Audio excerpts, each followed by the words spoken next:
आता बनवते मी ओट्सचा उत्तप्पा. तसं माझा आज गुरुवार आहे, उपवास असल्यामुळे मी फक्त संचीसाठीच बनवत होते आणि ओट्सचा उत्तप्पा बनवायचा म्हणलं की काय थोड्या वेळ भिजत घालायचं. आता संचितला मी टिफिनला तोपर्यंत पराठा करून घेतला. पराठा द्यायचा होता टिफिनला आणि त्याच्यासाठीच बनवत होते उत्तप्पा. तर ओट्स एक 10-15 मिनिटं पाण्यामध्ये भिजत घातले होते. नंतर कांदा, थोडंसं टोमॅटो, थोडेसे मसाले, कोथिंबीर आणि खिसून घेतलेलं गाजर, थोडेसे मसाले घातले तरी पण चालते. हळद घालायची, थोडीशीच मिरची घातली होती.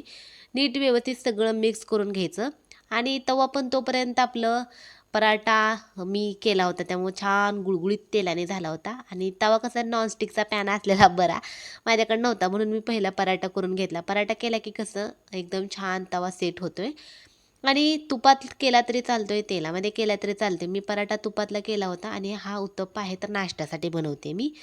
तर इथं बघू शकता थोडंसं झाकण लावायचं आणि असे पलटी करून घ्यायची आणि छान लालसर असा आपला उत्तप्पा तयार झाला.